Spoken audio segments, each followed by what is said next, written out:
കോരിച്ചെരിയുന്ന ഇടവപ്പാതി മഴയത്താണ് രാഘവൻ ആ തറവാട്ടിൽ നിന്നും യാത്രയായത്.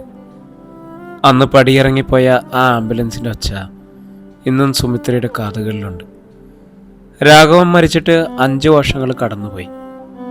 ആ വലിയ തറവാട്ടിലെ രാഘവൻ്റെ വൃദ്ധരായ മാതാപിതാക്കൾക്ക് ഏക ആശ്രയം സുമിത്രയായിരുന്നു. വെറുമൊരു മരുമകൾ എന്നതിലുപരി സ്വന്തം മകളെപ്പോലെയാണ് അവർ അവിടെ സ്നേഹിച്ചിരുന്നത്. സുമിത്രയുടെ ലോകവും ആ വീടും രാഘവൻ്റെ ഓർമ്മകളും മാത്രമായിരുന്നു. പുറം ലോകമായിട്ട് അവൾക്ക് വലിയ ബന്ധങ്ങളൊന്നുമില്ലായിരുന്നു. രാഘവൻ്റെ ഫോട്ടോയ്ക്ക് മുമ്പിൽ വിളക്ക് തെളിയിക്കുന്നതാണ് അവളുടെ ദിവസത്തിലെ ഏറ്റവും പ്രധാനപ്പെട്ട കാര്യം. അപ്രതീക്ഷിതമായ മാറ്റം.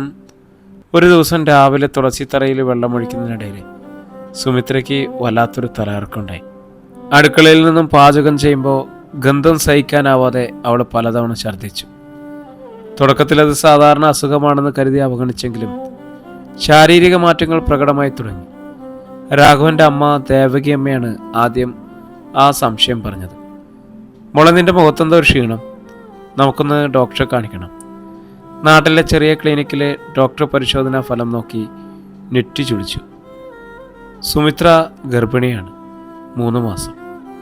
ആ വാക്കുകൾ ഒരു ഇടുത്തി പോലെയാണ് സുമിത്രയുടെ തലയിൽ വീണത്. അവൾ വിറച്ചുപോയി. ഡോക്ടർ എന്തായി പറയുന്നത്? എനിക്ക് ഭർത്താവില്ല, ഞാൻ തെറ്റുകളൊന്നും ചെയ്തിട്ടില്ല. അവൾ പൊട്ടിക്കരഞ്ഞു. വാർത്ത കാട്ടുതീ പോലെ പരന്നു. ഭർത്താവ് മരിച്ചിട്ട് 5 വർഷം വിധവയായ യുവതി ഗർഭിണിയായിരിക്കുന്നു. നാട്ടുകാർ അടക്കം പറയാൻ തുടങ്ങി. ചിലർ അവളിലെ വിശുദ്ധിയെ പരിഹസിച്ചു. മറ്റു ചിലർ അവൾക്ക് മാനസിക രോഗമാണെന്ന് വിധിച്ചു. പക്ഷെ തകർന്നുപോയ സുമിത്രയെ ചേർത്ത് പിടിച്ചത് രാഘവൻ്റെ അച്ഛനായിരുന്നു. എൻ്റെ മകൻ സ്നേഹിച്ച പെണ്ണായവൾ, ഇവള് തെറ്റ് ചെയ്യില്ല, ഇതിൽ എന്തോ ഒരു രഹസ്യമുണ്ട്. സത്യം തെളിയിക്കാൻ അവർ നഗരത്തിലെ പ്രശസ്തമായ ഹോസ്പിറ്റലിലേക്ക് പോകാൻ തീരുമാനിച്ചു. ആ യാത്രയിലുടനീളം സുമിത്ര താൻ ഉറക്കത്തിൽ എപ്പോഴെങ്കിലും പീഡിപ്പിക്കപ്പെട്ടോ എന്ന് ഭയത്തോടെ ചിന്തിക്കുകയായിരുന്നു. ഓർമ്മയിലെവിടെയും ഒരു പുരുഷൻ്റെ സാന്നിധ്യം പോലും തന്നിലില്ല. പിന്നെ എങ്ങനെ? സിറ്റി ഹോസ്പിറ്റലിലെ ഡോക്ടർ ഗൈനക്കോളജി വിഭാഗം മേധാവി ഡോക്ടർ റോയിയുടെ മുറിയിലേക്കാണ് അവർ കയറിയത്. ഡോക്ടർ റോയിയെ കണ്ടതും രാഘവൻ്റെ അച്ഛൻ അത്ഭുതപ്പെട്ടു. രാഘവൻ്റെ സ്കൂൾ കാലം മുതലുള്ള ഉറ്റ സുഹൃത്തായിരുന്നു റോയ്. സുമിത്രയുടെ അവസ്ഥയും പരിശോധനാ റിപ്പോർട്ടും കണ്ടപ്പോൾ റോയിയുടെ മുഖത്ത് പക്ഷെ ഒരു ഞെട്ടലുണ്ടായില്ല. പകരം ഒരു നേർത്ത പുഞ്ചിരി വിരിഞ്ഞു. അദ്ദേഹം പഴയൊരു ഫയൽ എടുത്തുകൊണ്ട് അവരുടെ മുന്നിൽ വെച്ചു. പേടിക്കണ്ട അച്ഛാ, ആരും സുമിത്രയെ തൊട്ടിട്ടില്ല. ഇത് രാഘവൻ്റെ കുഞ്ഞാണ്. എല്ലാവരും അമ്പരന്നു പോയി. മരിച്ച ഒരാളുടെ കുഞ്ഞോ? റോയി പറഞ്ഞു തുടങ്ങി. 5 വർഷം മുമ്പാണ്. രാഘവന് ക്യാൻസർ സ്ഥിരീകരിച്ച സമയത്ത് കീമോതെറാപ്പി തുടങ്ങുന്നതിന് മുമ്പ് രാഘവൻ ഇവിടെ വന്നിരുന്നു. ചികിത്സ കഴിഞ്ഞാൽ കുട്ടികളുണ്ടാകില്ലെന്ന് അവനറിയായിരുന്നു.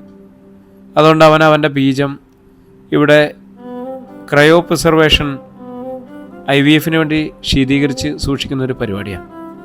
അതിനു വേണ്ടിയിട്ട് സൂക്ഷിച്ചിരുന്നു. അവന് എന്തെങ്കിലും സംഭവിച്ചാലും സുമിത്രയിലൂടെ തൻ്റെ വംശം നിലനിൽക്കണമെന്ന് അവൻ ആഗ്രഹിച്ചിരുന്നു. പക്ഷെ ഇപ്പോൾ എങ്ങനെയാ? സുമിത്ര വിറയ്ക്കുന്ന ശബ്ദത്തിൽ ചോദിച്ചു. സുമിത്ര, കൃത്യം 3 മാസം മുൻപ് രാഘവൻ്റെ 5ാം ചരമവാർഷികത്തിൻ്റെ അന്ന് നീ ഇവിടെ വന്നിരുന്നില്ലേ? അന്ന് വലിയൊരു മാനസിക വിഭ്രാന്തിയായിരുന്നു. രാഘവനില്ലാതെ ജീവിക്കാൻ വയ്യെന്നും അവൻ്റെ ഒരംശം തന്നിൽ വേണമെന്നും നീ വാശി പിടിച്ചു. നിയമപരമായിട്ട് നീ തന്നെയാണ് ഒപ്പിട്ടത്. പക്ഷെ കടുത്ത മാനസിക സമ്മർദ്ദം കാരണം നിന്റെ തലച്ചോറ് ആ സംഭവം ഓർമ്മയിൽ നിന്നും മായ്ച്ചു കളഞ്ഞതാണ്. നീ ആഗ്രഹിച്ച പോലെ തന്നെ രാഘവൻ നിന്നിലൂടെ പുനർജനിച്ചിരിക്കുന്നു. സുമിത്രയുടെ കണ്ണുകളിൽ നിന്നും കണ്ണുനീര് ധാരധാരയായിട്ട് ഒഴുകി. അവൾ തൻ്റെ വയറിലേക്ക് കൈകൾ ചേർത്ത് പിടിച്ചു. അവിടെ തൻ്റെ പ്രിയപ്പെട്ടവൻ്റെ ജീവൻ തുടിക്കുന്നുണ്ട്.